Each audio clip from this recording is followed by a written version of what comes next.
She was sent across the stars with one mission: eliminate the human billionaire before his influence reached Eloria.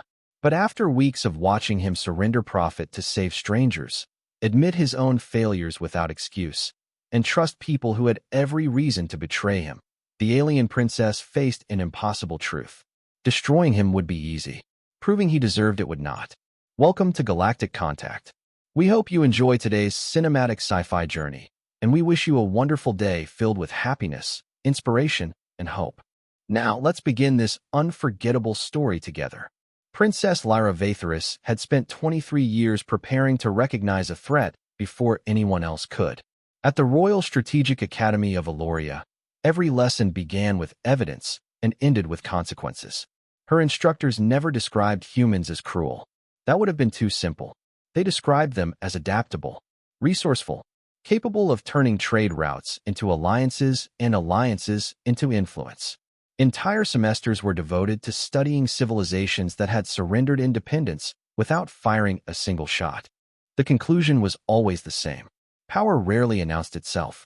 It arrived disguised as convenience. That belief shaped every decision Lyra made. It was why the Royal Council selected her for the assignment. She was not ordered to begin with assassination.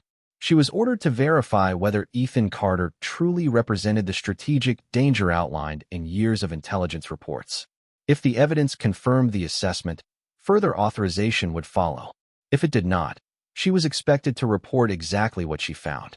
Accuracy, her mentor once told her, was the highest form of loyalty.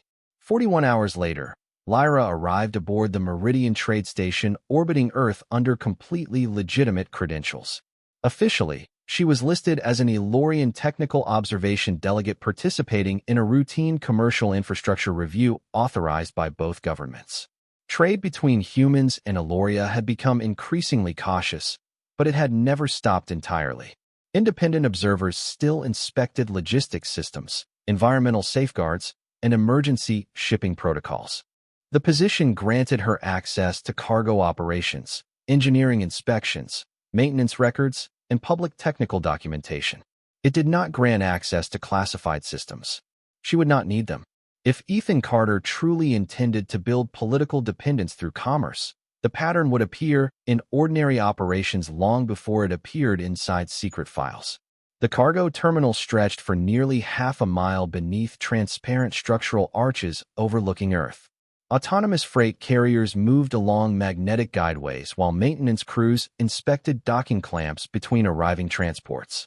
Emergency medical supplies, agricultural equipment, water purification systems, and industrial components filled hundreds of marked containers waiting for departure toward distant colonies. The station smelled faintly of machine oil, ozone, and freshly brewed coffee drifting from a crowded workers' cafe beside Dock 12. Lyra activated the observation recorder hidden inside her wrist interface. Objective documentation only. No assumptions. Across the terminal, Ethan Carter entered through the same security checkpoint used by mechanics, technicians, and logistics supervisors. No private escort. No executive procession. No ceremonial welcome. He carried his own inspection tablet beneath one arm while greeting workers by name as he crossed the loading platform. The intelligence profile described the wealthiest human industrialist operating across 3 settled sectors. The man approaching the cargo lanes looked more like a senior engineer arriving early for another shift. A maintenance robot suddenly stalled halfway beneath an elevated loading crane, blocking the movement of 2 medical shipments scheduled for departure within minutes. One technician knelt beside the machine, while another searched unsuccessfully through a tool case. Ethan set his tablet on the floor without hesitation and crouched beside them. "Diagnostic relay?" he asked. "Burned out," the technician replied. "Replacements still in storage." Ethan removed the damaged relay and examined the fractured connector. "Swap mine." The younger technician looked confused. "Then your inspection unit won't work." Ethan disconnected the relay from his own tablet and handed it over. "The cargo leaves in 6 minutes. Your report can wait." Ethan glanced toward the containers marked for a frontier medical station nearly 400 million miles away. Their patience can't. Within moments, the loading system restarted. The medical shipments continued toward the departure elevator. Ethan picked up his now-disabled tablet without complaint. No cameras recorded the exchange. No announcement praised the decision. Most workers returned to their jobs before the cargo platform cleared.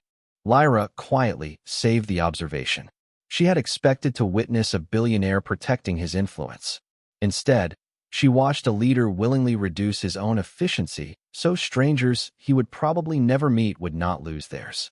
It was only one incident. By itself, it proved nothing. But as Ethan disappeared into the next inspection corridor carrying a tablet that no longer functioned, Lyra found herself writing the first note that did not match the mission briefing. Initial observation inconsistent with strategic profile. Further verification required. For the next 2 days, Lyra followed Ethan Carter through every part of Meridian Trade Station. Her observer credentials legally allowed her to enter. She never crossed a restricted door. She never bypassed a security protocol. Everything she recorded came from public operations, engineering inspections, logistics meetings, and conversations any authorized technical delegate could witness. If Ethan truly intended to build political influence through commercial dependence, the evidence would reveal itself in ordinary decisions long before it appeared inside classified archives. That assumption had guided Elorian intelligence for generations. Late the following afternoon, Ethan arrived at the station's medical distribution center carrying an insulated equipment case himself instead of assigning it to another employee. The facility remained busy as doctors stabilized patients recently evacuated from a mining settlement after a coolant circulation failure damaged several life support systems. No one faced immediate danger, but the colony's diagnostic equipment had become unusable during the evacuation. A logistics coordinator met Ethan beside the receiving platform. "We've confirmed the replacement scanners won't arrive for another 11 hours, she said. Ethan reviewed the transportation schedule. Relay interference? Solar activity shifted 2 communication satellites out of alignment. Every cargo route behind them is delayed. Lyra quietly noted the detail. 11 hours. Even across advanced civilizations, physics still decided how quickly help could travel. Ethan continued reading. How many patients here? 312. And the Europa shipment? 12,000 colonists are waiting on that equipment.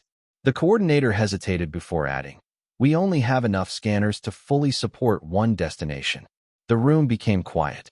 No computer could calculate a perfect answer because none existed. Ethan rested the tablet against the supply crate. "Split the shipment." The coordinator looked up. "Neither side gets everything." "I know. Both groups will complain." "Probably." She studied the schedule again. "Your board won't approve this." Ethan shrugged slightly. "They're allowed not to like it."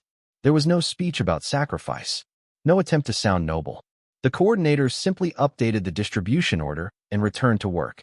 Hours later, Lyra observed another meeting inside the station's logistics office where independent colony representatives reviewed infrastructure agreements. Unlike the confidential intelligence briefings she had studied on Eloria, these discussions were open to accredited observers from multiple governments. A frontier governor addressed Ethan directly. "Your company could keep exclusive control over these water purification systems for another decade." Ethan answered without looking away from the engineering diagrams spread across the table. "We could. Then why transfer maintenance authority to regional governments?" Ethan tapped one section of the network map. "Because if every repair depends on us, the system isn't resilient." The governor folded his arms. "You're giving away long-term leverage." "I'm removing long-term dependence." Lyra immediately searched the publicly available oversight records attached to the meeting agenda. Every transfer agreement included independent audits, civilian review boards, and mandatory technical training allowing local engineers to maintain the systems without Carter dynamics after 5 years.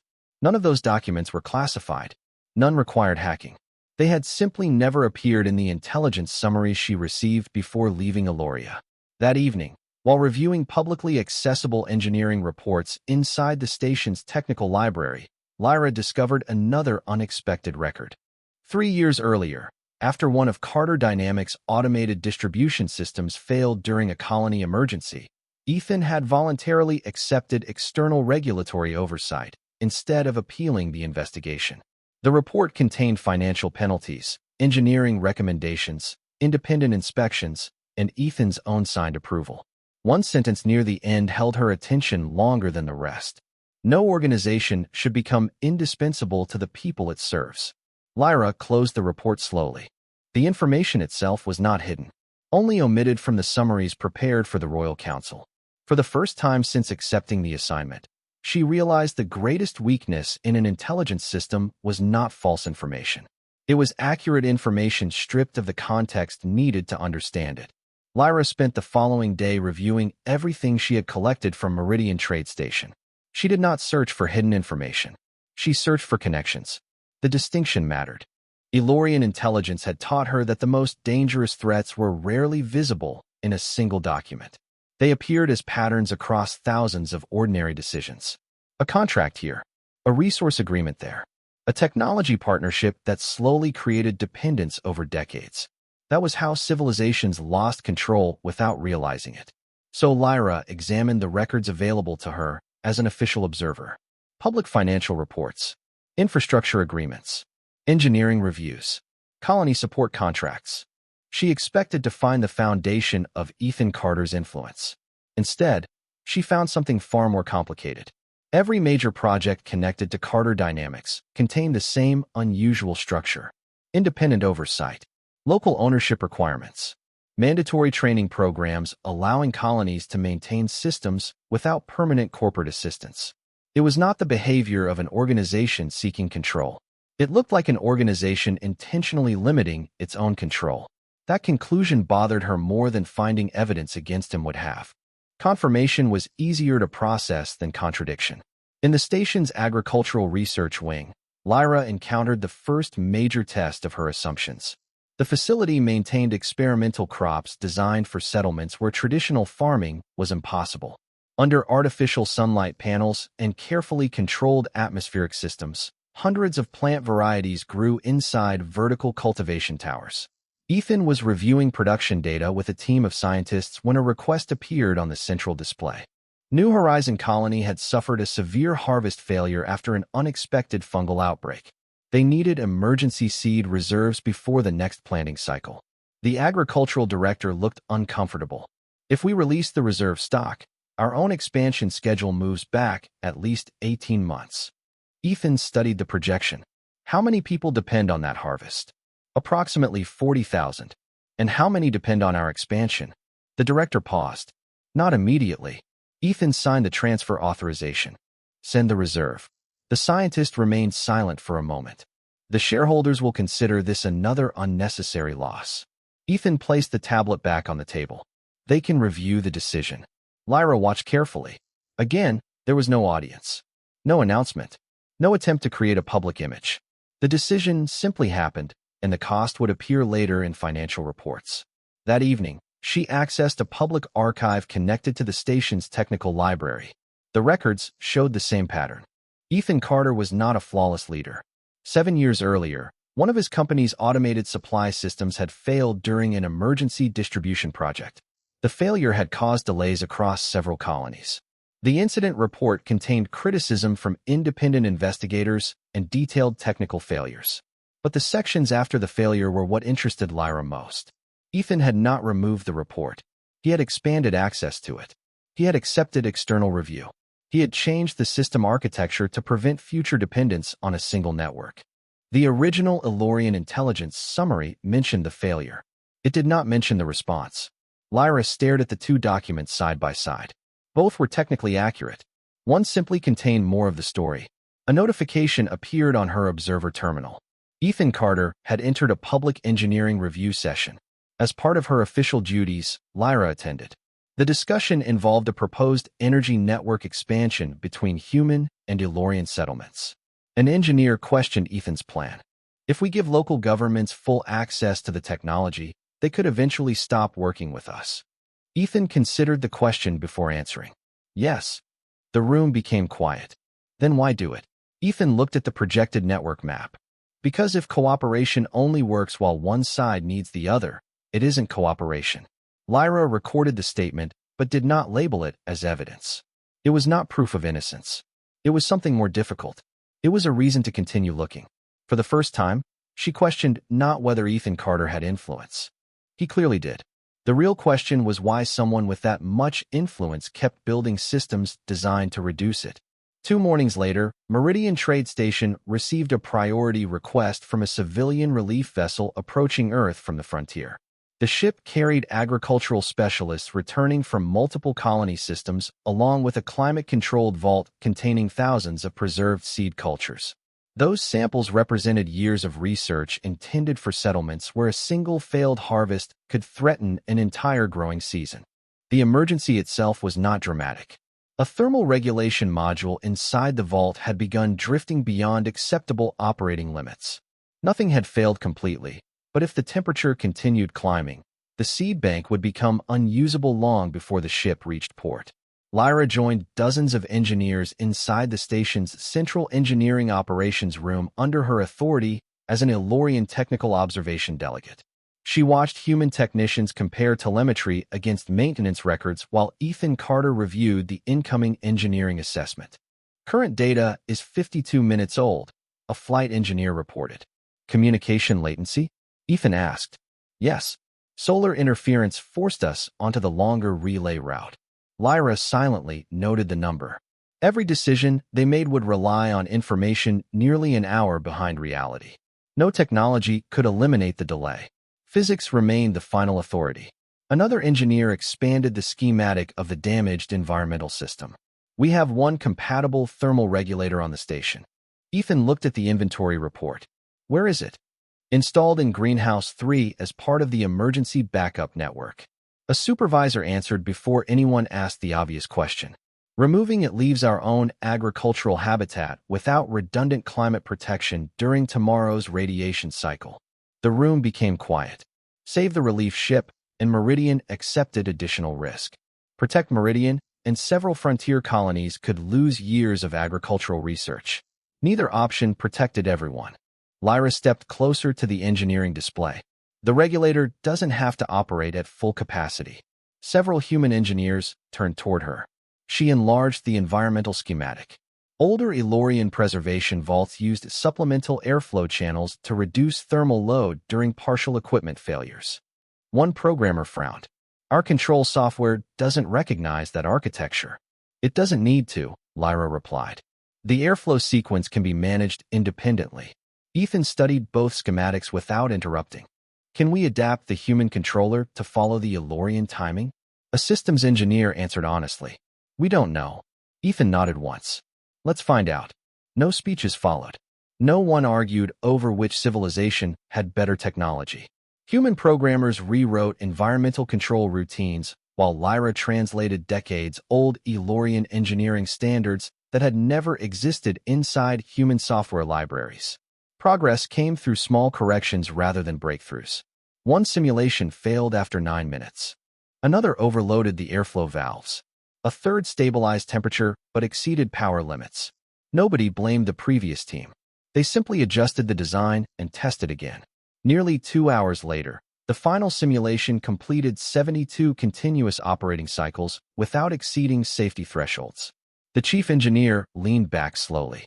It's stable enough to transmit. Ethan looked toward the communications officer. Send everything. The revised instructions departed through the relay network. Nothing else could be done until the delayed response returned. 53 minutes later, confirmation finally arrived. Environmental stability restored. Seed vault secure. Permanent repairs underway. The operations room released a quiet breath almost together before everyone returned to unfinished work. As engineers dispersed, Lyra remained studying the engineering logs displayed across the central table. Ethan joined her without saying anything for several moments. Finally, she broke the silence. Where I come from, leaders are expected to appear certain. Ethan looked at the completed simulation results. My father repaired fishing boats on the Oregon coast. She waited. He used to tell me confidence never kept a boat afloat. He tapped the engineering report resting between them. Verification usually did.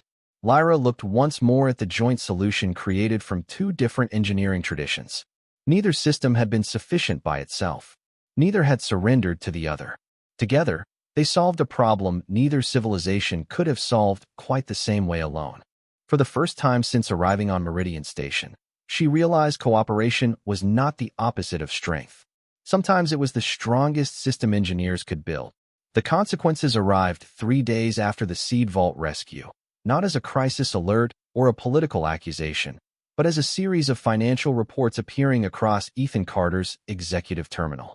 Lyra was present as an authorized observer during the review meeting inside Meridian Trade Station's Corporate Operations Center.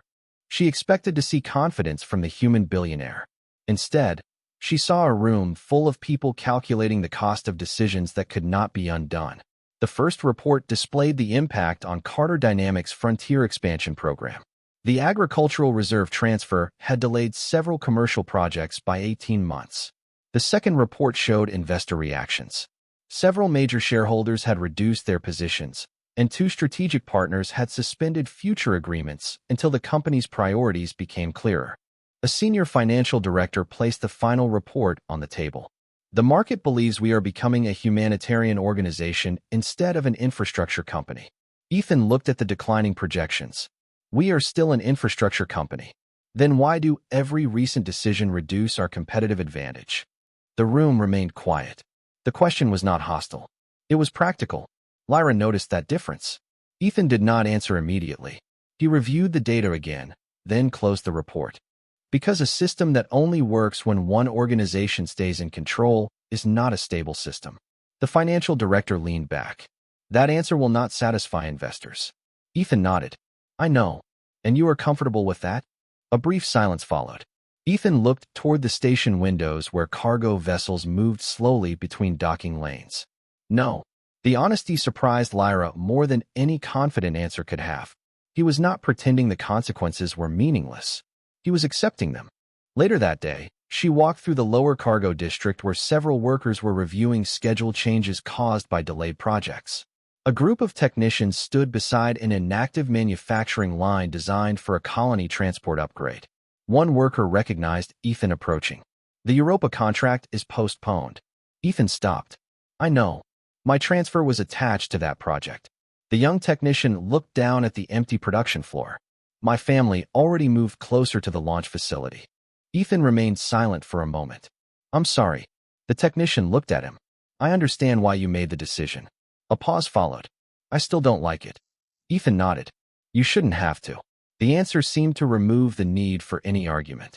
The worker returned to the scheduled terminal while Ethan continued walking. Lyra followed quietly. She had expected to see employees who either praised him or resented him. Instead, she saw something more realistic. People could understand a decision and still suffer because of it. That evening, a public broadcast from an Elorian Agricultural Alliance reached Meridian Station. Several frontier representatives were discussing the growing cooperation with human infrastructure networks. One speaker raised a concern that caught Lyra's attention. If our survival depends on another civilization's systems, then eventually our choices may no longer be completely our own. Lyra listened carefully. The argument was not based on hatred. It was based on fear of dependency, the same fear that had shaped Eloria's view of Ethan Carter from the beginning. She found herself unable to dismiss it. For the first time, she saw the full complexity of the situation.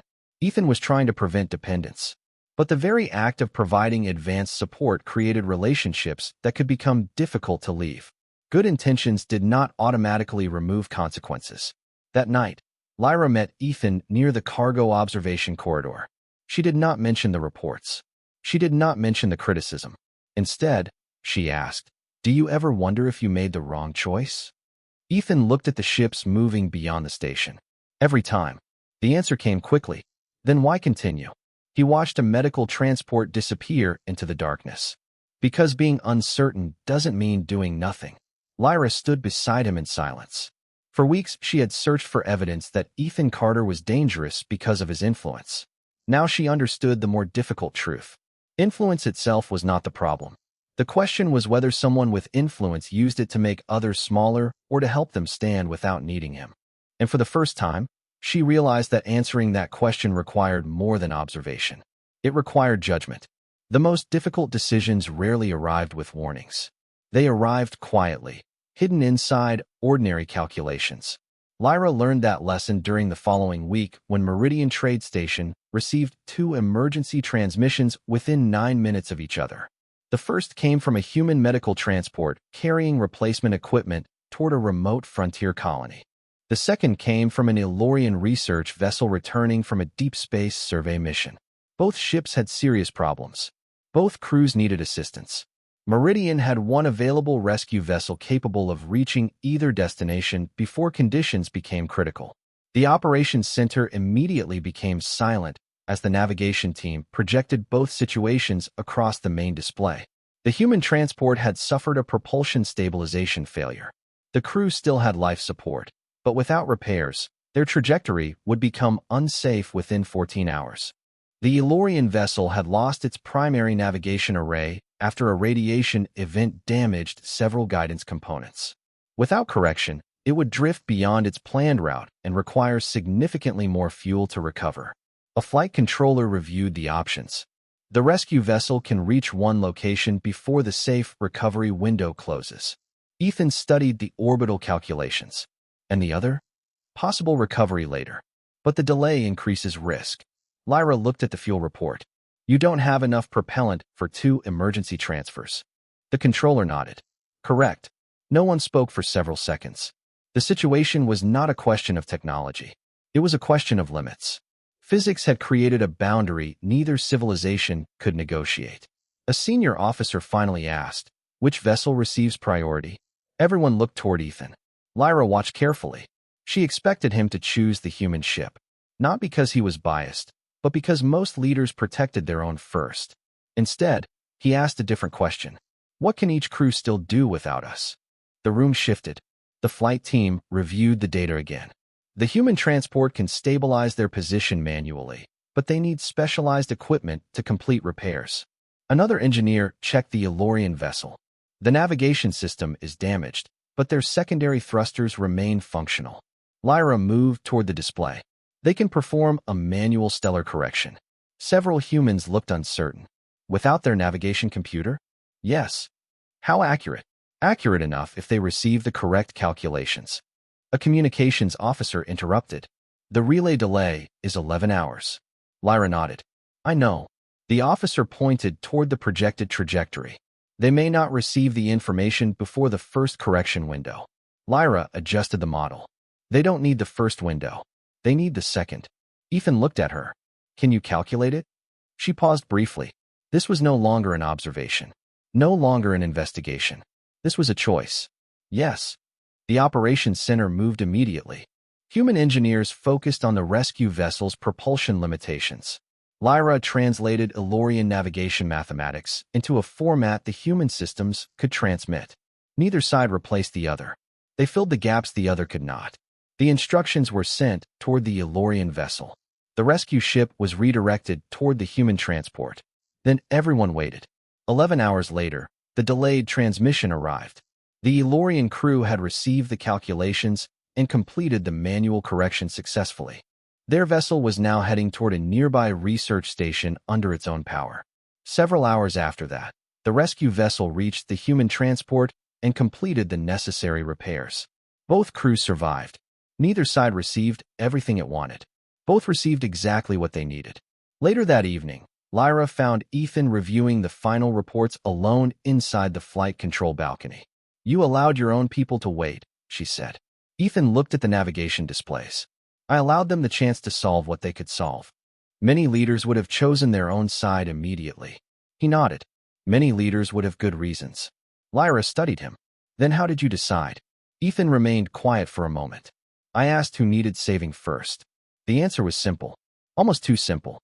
But she understood what he meant. Not who was human. Not who was Ilorian. Not who had political importance. Who had the fewest options remaining. As the station continued its normal operations around them, Lyra realized something had changed. She no longer measured Ethan Carter by the power he possessed. She measured him by the power he was willing to refuse. 12 days after the dual rescue operation, Lyra received a formal transmission from the Royal Council of Eloria. Unlike her original mission orders, the message contained neither urgency nor accusation. Its language was precise, almost clinical. Princess Lyra Vatheris was ordered to return immediately for judicial review before the Royal Council and an independent verification commission newly established by unanimous vote. Ethan Carter received a separate diplomatic invitation requesting his voluntary testimony and access to publicly documented operational records. The wording immediately caught Lyra's attention. No verdict had been reached. The investigation itself would determine the outcome. Ethan read both messages without changing expression. "They're asking questions first," he said quietly. Lyra folded the transmission shut. "They're deciding whether I failed my duty." Ethan looked toward the cargo lanes outside his office where another shipment departed for the frontier. Sometimes those are the same conversation. 3 days later, an Elorian diplomatic cruiser arrived in Earth orbit under a new bilateral inspection protocol accepted by both governments. Every cargo compartment, encrypted communication array, engineering database, and diplomatic container underwent the same independent verification process. Neither civilization requested exemptions. The inspections delayed arrivals by nearly 6 hours and frustrated nearly everyone involved, yet neither side objected. Trust, Lyra realized, had not increased. Verification had. The hearing convened beneath the sapphire vaults of the Royal Council chamber. Unlike previous intelligence reviews conducted behind closed doors, representatives from frontier colonies, civilian oversight organizations, engineering academies, commercial alliances, and neutral observers filled the surrounding galleries. At the center sat the Independent Verification Commission, completely separate from the council itself. Their responsibility was not to defend policy. Their responsibility was to examine evidence. The chairperson addressed Lyra first. "Princess, why did you not request final authorization after completing your investigation?" Lyra answered without hesitation. "Because I had not completed the investigation." A commissioner leaned forward. "Your mission required determining whether Ethan Carter represented a strategic threat. Correct, did you?" "I determined the evidence available before my departure was incomplete." No voices rose. No one interrupted. Every answer entered the official record before the next question followed. Ethan's testimony lasted much of the afternoon. Independent engineers questioned his infrastructure policies. Financial analysts examined corporate decisions that had reduced Carter Dynamics' market position. Frontier governors challenged the long-term consequences of human logistical influence. Ethan defended neither his reputation nor his company. When asked why he voluntarily accepted external oversight after previous engineering failures, he answered simply, "Because authority without independent review eventually mistakes confidence for accuracy." Hours later, the second Elorian operative entered the chamber. The room became noticeably quieter. He had completed his own independent observations after Lyra's recall. A commissioner asked directly, "Did Princess Vatheris influence your findings?" "No." "Did you complete your assigned investigation?" "Yes." "And your conclusion?" He paused only long enough to verify the statement displayed before him. The intelligence summaries provided before deployment were factually accurate. They were also operationally incomplete. The chamber remained silent. There was no dramatic confession, no apology, no declaration of loyalty toward humans. Only a factual conclusion supported by independently verified records. When the hearings concluded, the commission refused to issue an immediate decision. Instead, it announced a full investigative review lasting several weeks. During that time, Ethan returned to Earth while Lyra remained on Eloria. The consequences arrived quickly for both of them. Carter Dynamics lost several major investors, suspended 2 expansion projects, and accepted significant financial losses as uncertainty spread through commercial markets. Meanwhile, Lyra formally surrendered her command authority and her status as heir apparent pending the commission's final findings. She removed the insignia from her uniform herself and placed it upon the polished stone before the council without protest. Neither she nor Ethan had won anything. They had simply reached the point where preserving the truth required both of them to pay a price that could not be recovered. The Independent Verification Commission did not announce a conclusion after the first week, or the second, or the third. The delay created frustration across both civilizations, but no one could claim the process was unfair. Every decision required evidence. Every statement required confirmation. The commission traveled between human colonies and Elorian settlements, examining not only what had succeeded, but also what had failed. They reviewed infrastructure agreements, financial records, engineering reports, and the testimony of ordinary people affected by decisions made thousands of miles away from political centers. For the first time in decades, Both civilizations were forced to examine the complete picture instead of the convenient one. On Earth, Ethan Carter watched the investigation unfold while his company continued operating under uncertainty. Several projects remained suspended. Investors demanded reassurance. Some employees questioned whether his decisions had placed too much pressure on the organization. He did not avoid those conversations. During a meeting with senior engineers, one manager placed a revised budget projection on the table. If we reduce external commitments, we recover faster. Ethan looked through the numbers. Yes. The manager waited. Then why not do it? Ethan closed the report. Because recovering faster is not the only measurement. The company is suffering. I know. People are worried. Ethan nodded. I know that too. He did not dismiss the concern. He did not pretend the consequences were meaningless. He simply refused to solve a problem by creating a different one. On Eloria, Lyra returned to the Royal Historical Institute while awaiting the Commission's final decision. Without her command authority, she was assigned to archive restoration and historical verification. It seemed almost insignificant compared to her former responsibilities. Yet the work revealed something she had never noticed before. Many historical conflicts between civilizations did not begin with hatred. They began with incomplete records, missing context, and leaders making decisions based on partial information. One afternoon, while restoring an ancient border archive, a young historian asked her, "Were you wrong when you accepted the original mission?"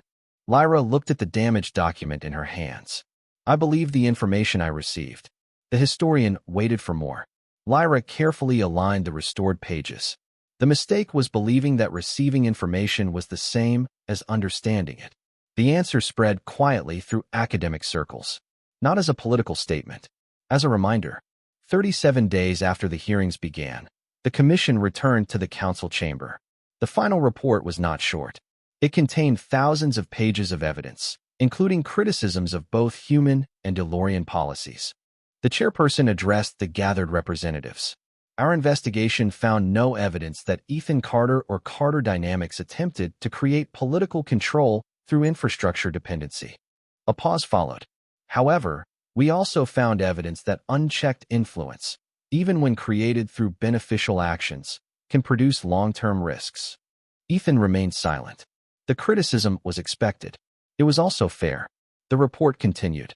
The reforms initiated by Carter Dynamics reduced those risks through independent ownership, technical education, and shared oversight.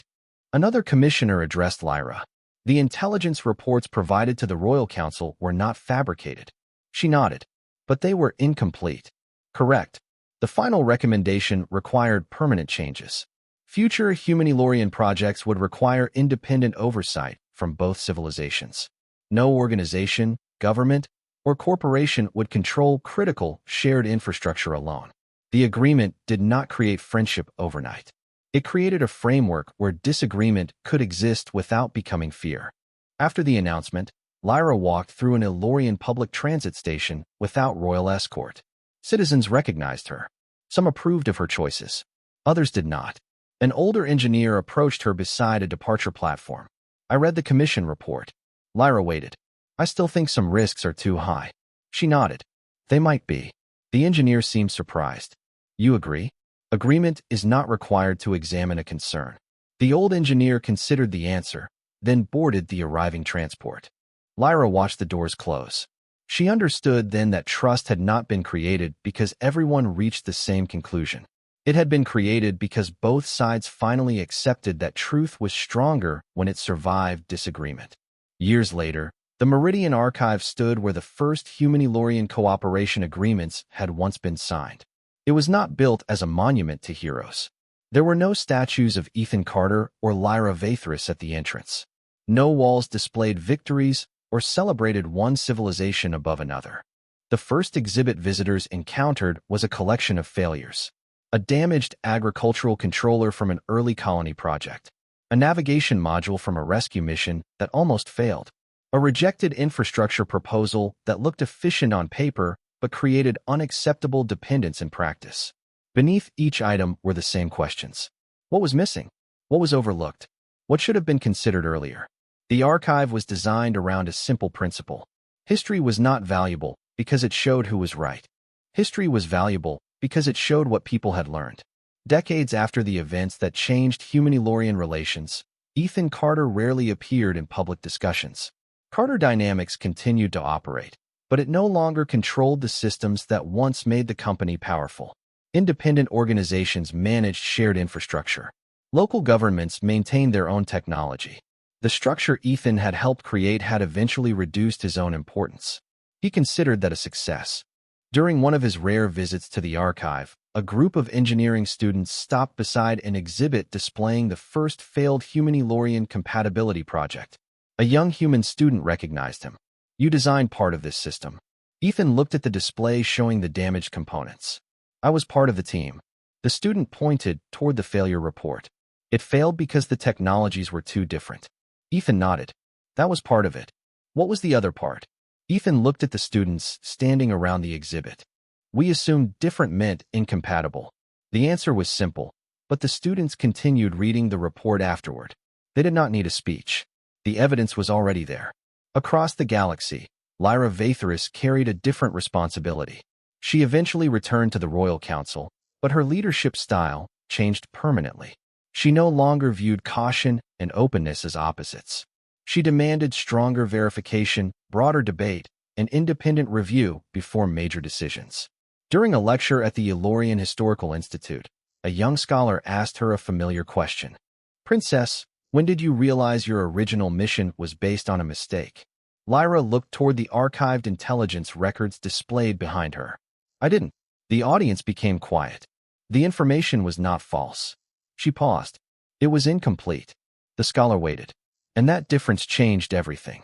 Years later, the final addition to the Meridian Archive was placed inside the education hall. It was not a weapon, not a royal artifact, not a corporate achievement. It was a simple human maintenance wrench placed beside an Elorian calibration instrument. The description beneath them contained only one sentence. Two civilizations built different tools. Both improved when they learned how the other worked. Outside the archive, students from Earth and Eloria gathered for a joint engineering project. A young human technician dropped a small equipment case while moving between workstations. An Elorian student noticed and picked it up before any instructor could react. "You forgot this," she said. The human accepted the case with a quick smile. "Thanks." Then both returned to their work. No ceremony followed. No official recorded the moment. No leader announced that history had changed. It was simply an ordinary action between two people who had inherited a different world. A world where cooperation was no longer considered weakness. A world where questions were not threats. A world built not by those who never made mistakes, but by those willing to examine them honestly. And somewhere between Earth and Eloria, the greatest lesson remained quietly preserved inside the archive. A civilization was not defined by how much power it could gather. It was defined by what it chose to do when it finally understood the responsibility that came with it. Thank you for staying with us until the very end of this journey. If this story gave you something to think about, we'd love to hear your thoughts in the comments below. Don't forget to subscribe to Galactic Contact so you won't miss more unforgettable cinematic sci-fi stories. Until next time, have a wonderful day and keep looking toward the stars.